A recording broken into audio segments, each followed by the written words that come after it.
Hello my friends, it's Jo. Welcome back to my channel. Thank you for joining me again today.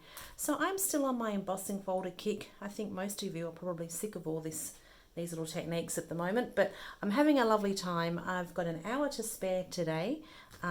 Family is all at work, which doesn't happen very often for us. We're all working odd hours. So I thought I would take just a little bit of time for myself and just have another little play with these 3D embossing folders.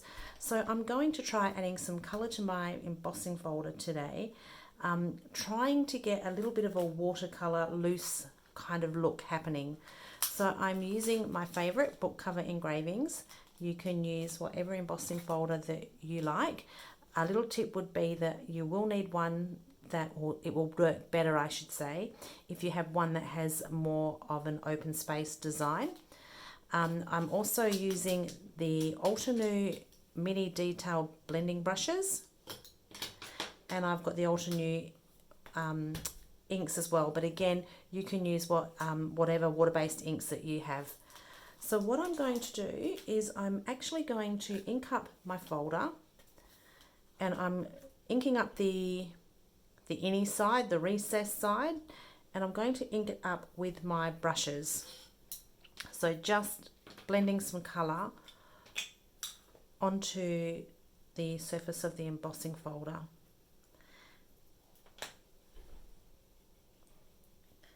And you can see I'm not being too fussy at all. I just want to get some colour in here. I'm not worrying about smoothing anything out at all, because I'm hoping that the water is going to do that for me.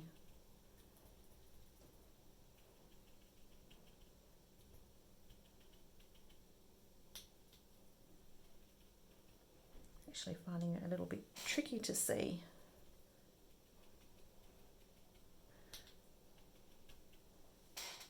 Is that part of it? Oh yeah, we're good. So I've got one pink flower. I could do two pink flowers. Should I do two pink flowers? Or should I do a yellow flower? I might just do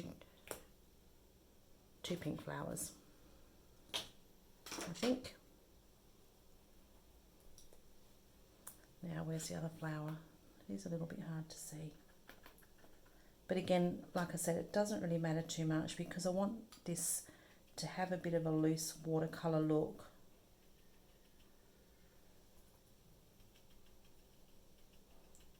Okay, so we've got some pink there on the flowers. Now I'm just going to come in with this green.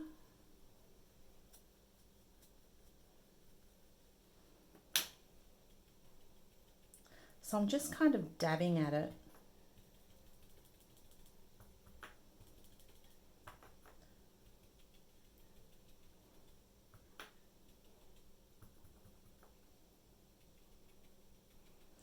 So you could run this through your embossing folder like this without, I'm going to spritz this with water, but if you were to run it through with your embossing folder in your machine just like this, I think you would get a bit of a softer look.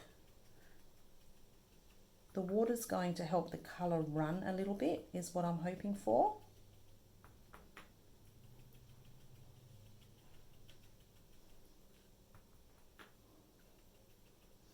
And what you could also do is you could actually run this through first, and then with the colour that you have left on, then spritz it and run it through again, almost a bit like second generation stamping.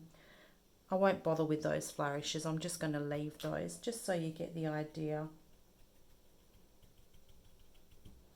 Okay.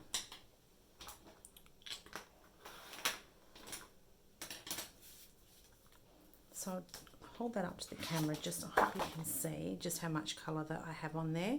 And you can see nothing's blended at all, it's just kind of been blobbed on. Then I'm just going to spray from a distance with some water and just kind of drag it through. So can you see here just how much water I have on there? I haven't got a lot.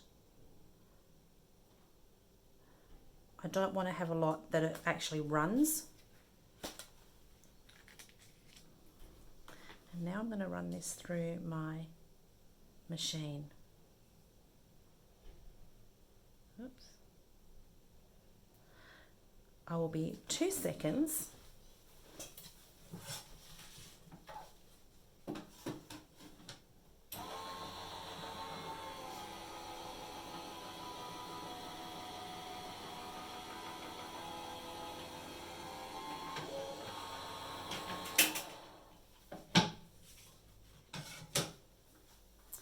So how did we go? Let's get rid of this water. Oh, look at that. That's given like a really nice loose kind of watercolor look. Really pretty.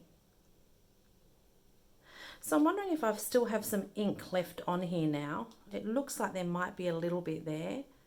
I might actually just spritz it again and run another piece of cardstock through, because hey, all I'm going to waste is a little bit of cardstock, isn't it, right?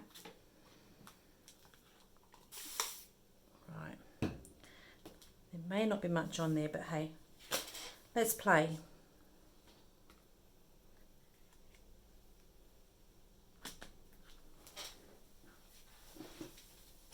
Just running it through my machine again.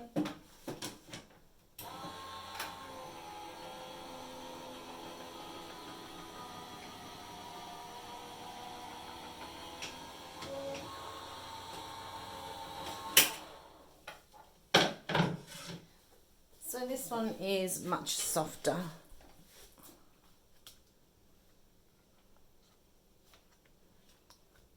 Still a pretty look. And here's the other one. So there you go, another little technique. I actually have kept all of these on a ring binder, and I've written on the back of them the technique that I've done so that I can come back to. Otherwise I forget all of them. But I hope that is another little idea that you can perhaps have a try at. Yeah, let me know how you go. I really love reading all your comments. I try and answer all of them, but I really appreciate every comment that everybody leaves and all the likes and all the love. It's really lovely. And yeah, thank you for joining me. So if you found value in that, I'd love you to become a subscriber or give this video a like. And until next time, have a wonderful weekend, because the weekend is on us again. And I will chat to you soon. See you later.